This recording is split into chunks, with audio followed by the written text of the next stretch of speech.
Hello, beautiful souls. Welcome back to a space where we dare to journey into the deeper currents of the human experience, where we peel back the layers of the obvious to touch upon the profound.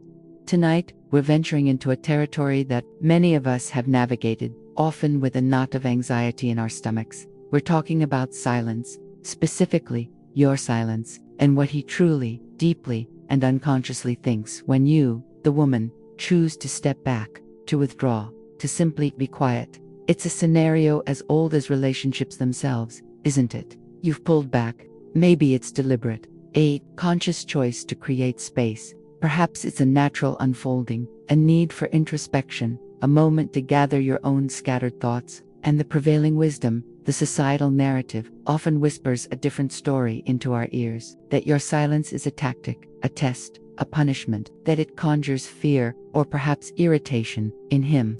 And yes, sometimes, on the surface, those reactions do flicker.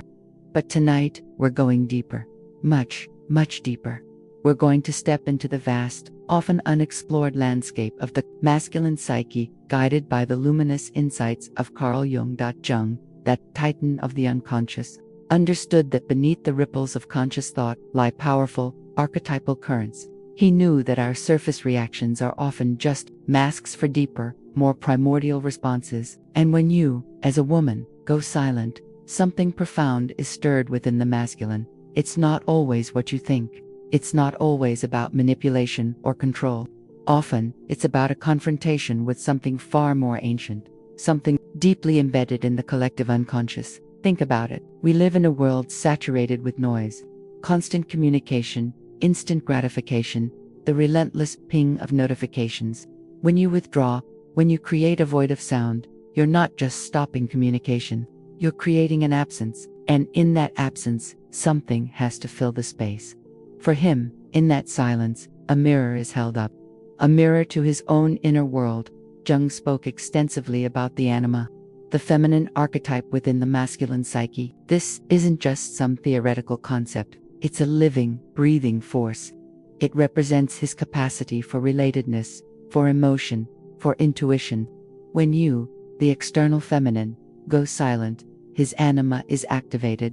He is forced to confront her within himself.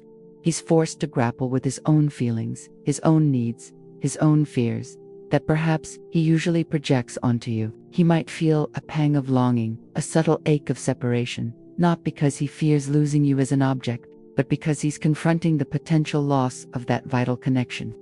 That emotional resonance within himself. Your silence isn't a weapon, it's an invitation. An invitation for him to descend into his own depths. An invitation to confront his own shadow, those unintegrated parts of himself that often only emerge in the stillness. Does he feel discomfort? Absolutely. Does he feel a touch of anxiety? Likely. But this discomfort isn't necessarily negative. It's the discomfort of growth. It's the discomfort of evolution. It's the discomfort of coming face to face with his own emotional landscape, perhaps one he has long neglected or avoided. Consider the archetype of the hero. The hero's journey always involves a period of solitude, a descent into the underworld, a facing of inner demons. When you go silent, you inadvertently initiate a miniature hero's journey within him. He is left with himself, and this can be both terrifying and incredibly illuminating. He might, for the first time in a while, truly hear the whispers of his own soul, not just the clamor of external demands or his own ego's incessant chatter. Perhaps he reflects on his own actions, not in a panicked, reactive way, but with a deeper, more profound sense of introspection. He might ask himself, what have I done? What have I neglected? What has been left unsaid? Or perhaps, oversaid? He might consider his own contribution to the dynamic, not out of guilt, but out of a genuine desire for understanding. Your silence provides the fertile ground for this seed of self-awareness to sprout. And here's where it gets truly fascinating. For many men, there's a deep fear of being perceived as weak, as needy. Society often reinforces this. Yet, in your silence, when he is truly honest with himself, he might confront a very real, very human need for connection. Not a desperate, clinging need, but an authentic longing for the unique intimacy that you bring. He might realize the true value of your presence, not when you are actively giving, but when you are simply being. This isn't about playing games. This isn't about manipulation. This is about understanding the profound psychological impact of your own sovereign being. Seneca, the great Stoic philosopher, said, "If a man knows not to which port he sails, no wind is favorable." Your silence, in a way, becomes a moment for him to check his own compass, to see if he's truly sailing toward a port of genuine connection or merely drifting aimlessly. When you go silent, you are not disappearing. You are, in a profound way, becoming more present. You are present as a void, a space that demands attention. And in that void, true presence can emerge. He might begin to see you not just as a partner, but as a force of nature, a woman who possesses a deep well of inner strength and self-possession. Your self-containment, your ability to be alone with yourself, can be incredibly attractive, not in a manipulative way, but in a way that speaks to your maturity, your wisdom. The common stereotype is that silence creates distance, but true, self-possessed silence can actually create intimacy. It creates a space where both individuals can truly see each other, not through the lens of expectations or roles, but as whole, complex beings. It forces him to consider his own agency, his own responsibility within the relationship, rather than relying on your constant emotional labor. And what about you, in your silence? This is crucial. Your silence is not about waiting for him to respond. It's not about agonizing over his thoughts. It's about tending to your own inner garden.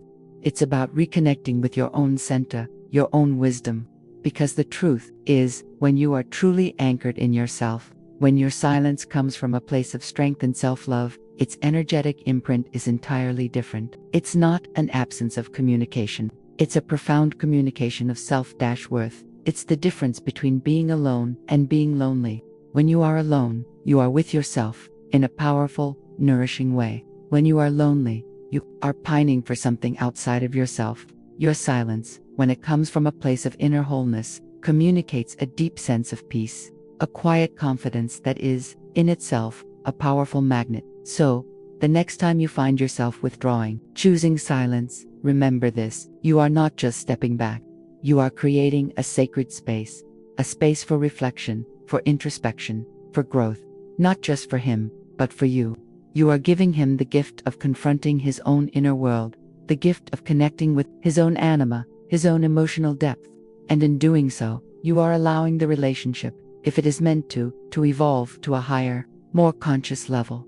This isn't about playing games or manipulating. This is about understanding the profound psychological dance that occurs in every human connection. It's about recognizing your own power, your own sovereignty, not as a tool for control, but as a beacon for authentic connection.